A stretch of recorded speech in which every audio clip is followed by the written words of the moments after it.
भगवान को पहले माताएं, पहले क्या होता था कि रोटी बनती, थाली लगती, थाली में भगवान जी का भोग लगता, तो रोटी तोड़कर, अब आप लोग भोग कैसे लगाते हो?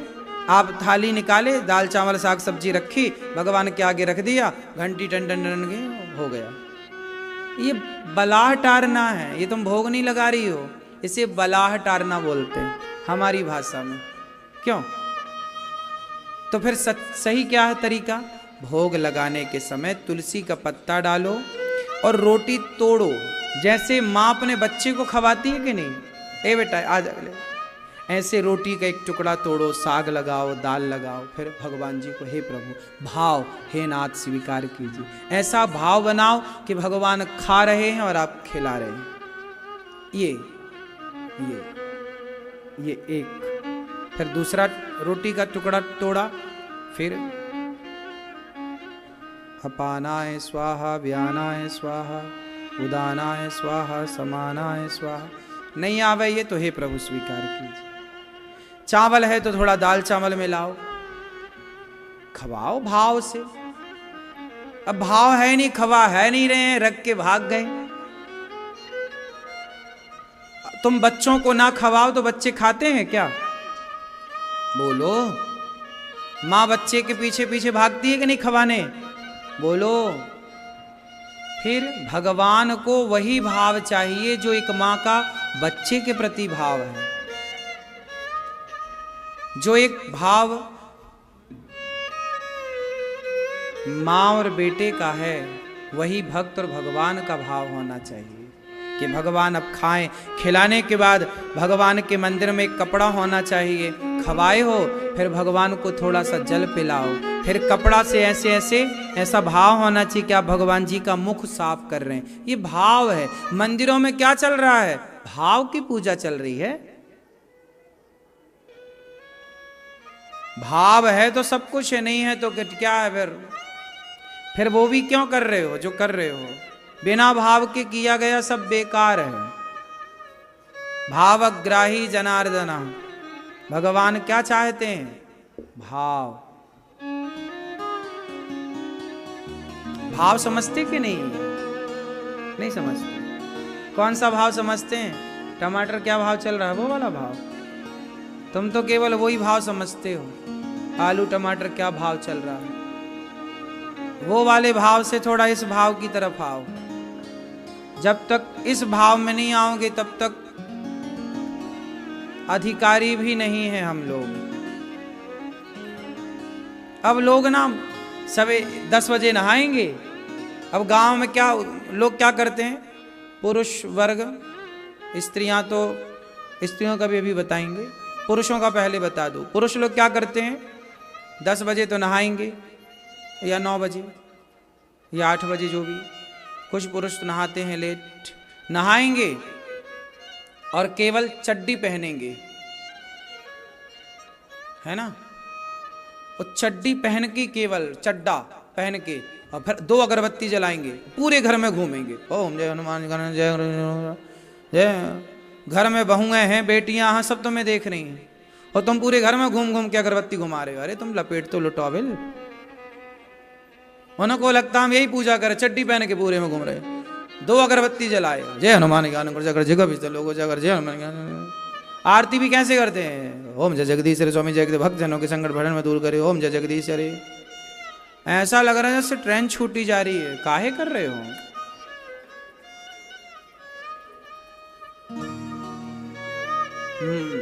माताएं तो स्नान ध्यान करके थोड़ा बैठ जाती हैं, भगवान को नहवा देती हैं। यदि स्त्रियां भगवान को ना नहवाएं तो घरों में भगवान नहाए ही ना। बहुत स्त्रियां नहवा देती हैं, पूजा कर देती हैं, भोग लगा देती हैं तो भगवान है, वरना पुरुषों के भरोसे तो भगवान महीनों ना नहाए। क्यों? ये स्थिति आज के पुरुषों की है। आजकल का पुरुष बिल्कुल शून्य हो चुका है आध्यात्म से। उसे बिल्कुल फुर्सत नहीं है भगवान के आगे बैठने की, स्नान कराने की, ध्यान करने। उसे केवल पैसा दिख रहा, कमाएगा पागल, मरेगा नरक जाएगा। थोड़ा समय निकालो, क्या भगवान की भक्ति तुम्हारी जिम्मेदारी नहीं है? स्त्री का तो कल्याण हो जाएगा। इसलिए बुढ़ापे में स्त्रियां ऐसे ऐसे सिर घुमाती हैं। बुढ़ापे में जब स्त्रियों का सिर हिलता है ना तो ऐसे ऐसे हिलता, मतलब अब ये दोबारा 84 के चक्कर में नहीं फंसेगी, मना कर रही है।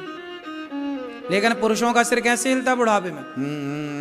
ये फंसेगा, कह ही रहा है। और ना करो पूजा, फंसता है।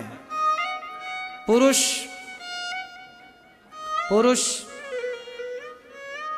संतुष्ट नहीं होता, स्त्रियां संतुष्ट हो जाती हैं। स्त्रियां अपने, कुछ स्त्रियां, हम 2-5% स्त्रियों को छोड़ दें, 95% स्त्रियां अपने पति से, अपने पुत्र से, अपने परिवार से संतुष्ट हैं। और वो मरती हैं तो आराम से। थोड़ा स्त्रियों के अंदर ममता मोह ज्यादा होता है, बेटा बेटा पोता पोता करके मरती हैं, तो फिर इनको फिर 84 में जाना ही पड़ता है। लेकिन ये स्त्रियां जरा पोता पोता बेटा बेटा से मन हटा के यदि चित्त भगवान में लगाएं तो इनका जल्दी उद्धार हो जाता है। स्त्रियों के उद्धार होने की संभावनाएं पुरुषों की अपेक्षा ज्यादा है। लेकिन स्त्रियों में एक दोष है, स्त्रियां जरूरत से ज्यादा आसक्त रहती हैं परिवार से। पुरुष परिवार से इतना आसक्त नहीं होता, पुरुष बच्चों से इतना आसक्त नहीं होता जितना स्त्रियां आसक्त होती हैं। पुरुषों का दोष ये है कि पुरुष लोग बच्चों में तो आसक्त नहीं है, लेकिन पुरुषों के अंदर स्त्रियों की लालसा है। कुछ पुरुषों को छोड़ दीजिए, कुछ % निकाल दीजिए, तो पुरुषों में एक दोष होता है कि पुरुषों की इच्छाएं पूरी नहीं होती, स्त्रियों की इच्छाएं पूरी हो जाती हैं। लेकिन स्त्रियों का दोष ये है कि उनका बेटा बेटी पोता पोती, अब देखो ना, बूढ़ी बूढ़ी स्त्रियां बेटी के दिन भर फोन लगाती है, क्या खाया, क्या किया, क्या, उसी चक्कर में बेटी का घर भी बिगड़ जाता है। ये स्त्रियों का दोष है। स्त्रियां जरूरत से ज्यादा मोह में फंसती हैं। स्त्रियां बहुत मोह में फंसी, इसीलिए तुम दलदल में रहती हो। तुम्हारी भी गति जल्दी नहीं होगी, हो सकती है यदि इस मोह से हट जाओ। लेकिन पुरुषों की एक दूसरी बीमारी है।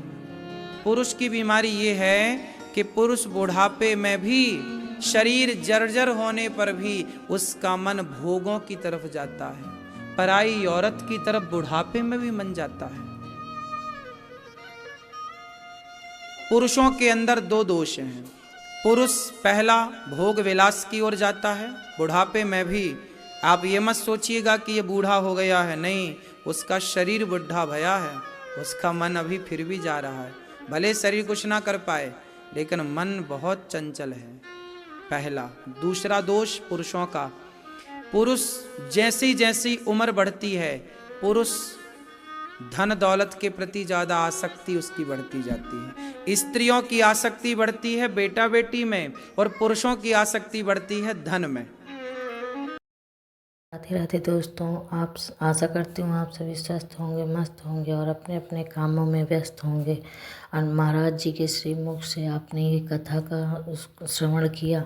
अगर ये कथा आपको अच्छी लगी हो तो चैनल को लाइक, सब्सक्राइब और शेयर करें, तथा श्री अनिरुद्धाचार्य जी के लिए श्री राधे राधे जरूर लिखें। जय श्री राधे, जय श्री।